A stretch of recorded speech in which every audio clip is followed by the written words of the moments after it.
General, താങ്കളുടെ tanker ശക്തിയുള്ളത് തന്നെ. കാടുകളെ വേരോടെ പിഴുതെറിയാനും നൂറുകണക്കിന് മനുഷ്യരെ ചവച്ചരയ്ക്കാനും അതിന് ഞൊടിയിടയിൽ കഴിയുമായിരിക്കാം. പക്ഷേ അതിനൊരു ദൗർബല്യമുണ്ട്. ജീവനുള്ള ഒരു മനുഷ്യൻ അതിനെ നിയന്ത്രിക്കാൻ കൂടിയേ തീരും. ജനറൽ, താങ്കളുടെ ബോംബറുകൾ ശക്തിയുള്ളത് തന്നെ. കൊടുങ്കാറ്റിനേക്കാൾ വേഗതയിൽ അവ സഞ്ചരിക്കുന്നു. പക്ഷേ അതിനൊരു ദൗർബല്യമുണ്ട്. ജീവനുള്ള ഒരു മനുഷ്യൻ അതിനെ നിയന്ത്രിക്കാൻ കൂടിയേ തീരൂ. ജനറൽ, മനുഷ്യൻ ഉപയോഗം കൂടിയ ഒരു ജീവിയാണ്. അവന് പറക്കാൻ കഴിയും, അവന് കൊല്ലാൻ കഴിയും. പക്ഷേ അവനൊരു ദൗർബല്യമുണ്ട്. അവൻ ചിന്തിക്കുന്നു.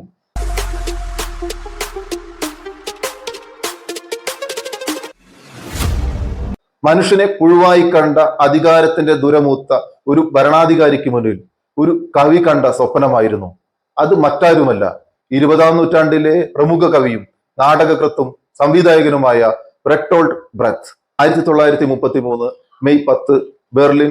രാത്രിയുടെ ഇരുട്ടിൽ വലിയൊരു തീക്കൂട്ടത്തിന് ചുറ്റും നാസി സൈനികർ പുസ്തകങ്ങൾ എറിയുന്നു. കമ്മ്യൂണിസ്റ്റ് ആശയങ്ങൾ അടങ്ങുന്ന പുസ്തകങ്ങളും ജൂതന്മാരുടെ ആശയങ്ങൾ അടങ്ങുന്ന പുസ്തകങ്ങളും കത്തിയമരുന്നു. ജർമ്മനിയിലെ തെരുവുകളിൽ അറിവിന്റെ വെളിച്ചമല്ല, അറിവിനെ ചുട്ടുകളയുന്ന അഗ്നിയായിരുന്നു ഉയർന്നത്. നാസികൾ കമ്മ്യൂണിസ്റ്റുകാരുടെയും ജൂതന്മാരുടെയും പുസ്തകങ്ങൾ തെരഞ്ഞു പിടിച്ച് കത്തിച്ചു. ആ ചാരത്തിൽ നിന്നും ഒരു ചോദ്യം ഉയർന്നു.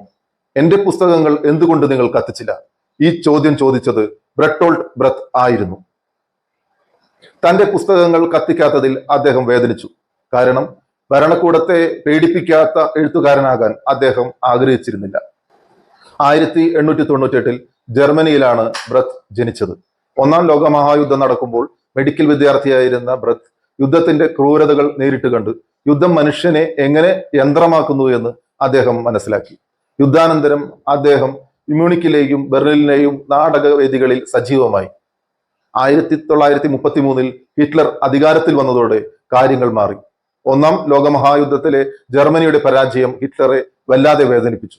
ആ പകയും തീവ്രദേശീയതയും വംശവെറിയും വായുവിൽ കലർത്തി അയാൾ ജനങ്ങളെ സ്വാധീനിച്ചു. നാസി പാർട്ടിയുടെ ജർമ്മനിയുടെ അധിപനായി മാറിയ ഹിറ്റ്ലർ ലോകം മുഴുവൻ തന്റെ കാൽ കീഴിലാക്കാൻ സ്വപ്നം കണ്ടു. 1000 വർഷത്തെ സാമ്രാജ്യം സ്വപ്നം കണ്ട ഹിറ്റ്ലർ 12 വർഷം കൊണ്ട് അടിയറവ് പറയേണ്ടി വന്നു. 1939 പോളണ്ടിനെ ആക്രമിച്ചുകൊണ്ടാണ് അയാൾ രണ്ടാം ലോക മഹായുദ്ധത്തിനെ തിരികൊളുത്തിയത്. ലക്ഷക്കണക്കിന് ജൂതന്മാരെ ഗ്യാസ് ചാമ്പറിലിട്ട് കൊന്നുകൊടുക്കുകയും അതുപോലെ തന്നെ കുട്ടികളെ പരീക്ഷണ വസ്തുക്കളാക്കിക്കൊണ്ട് തുടങ്ങി ഒട്ടേറെ ക്രൂരതകൾ ഹിറ്റ്ലറുടെ ഫാസിസ്റ്റ് ഭരണകൂടത്തിന് കീഴിൽ അരങ്ങേറി. തുടക്കത്തിൽ വമ്പൻ വിജയങ്ങൾ നേടിയെങ്കിലും ഹിറ്റ്ലറുടെ അമിത ആത്മവിശ്വാസം തിരിച്ചടിയായി. സോവിയറ്റ് യൂണിയനെ ആക്രമിക്കാനുള്ള തീരുമാനം ഹിറ്റ്ലറുടെ പതനത്തിന് വേഗത കൂട്ടി. 1933 പുസ്തകം കത്തിക്കലിനെതിരെ ബ്രെത്ത് എഴുതിയ പ്രസിദ്ധമായ കവിതയാണ് the burning of the books. ഇതിൽ അദ്ദേഹം വിവരിക്കുന്നത്, ഒരു നാട് കടത്തപ്പെട്ട എഴുത്തുകാരൻ തന്റെ പുസ്തകങ്ങൾ നാസികളുടെ പട്ടികയിൽ ഇല്ലാത്തത് കണ്ട് ദേഷ്യപ്പെടുന്നതാണ്. എന്നെയും കത്തിക്കൂ, എന്റെ പുസ്തകങ്ങളെയും ആ തീയിലേക്ക് എറിയൂ.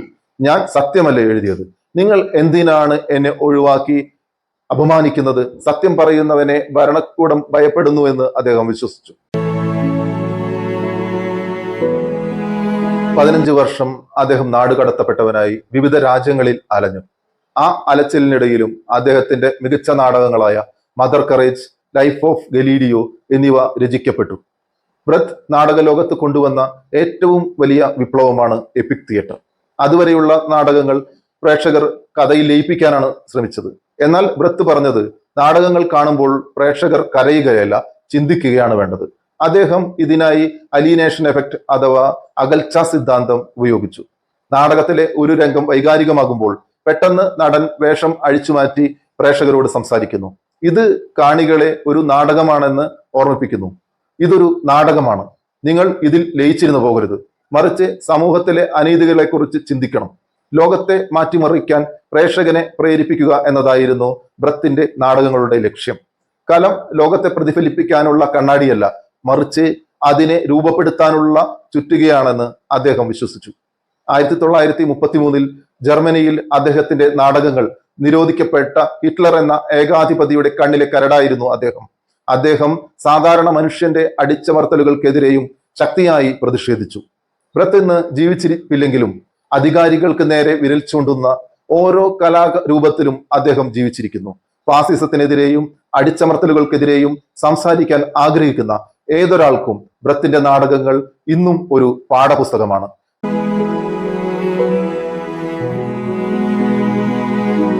ഇരുണ്ട കാലത്ത് പാട്ടുകൾ ഉണ്ടാകുമോ? അതെ, ഇരുണ്ട കാലത്തെക്കുറിച്ചുള്ള പാട്ടുകൾ ഉണ്ടാകും. ബ്രത്തിന്റെ ഈ വരികൾ എന്നും നമുക്ക് പ്രചോദനമാകട്ടെ.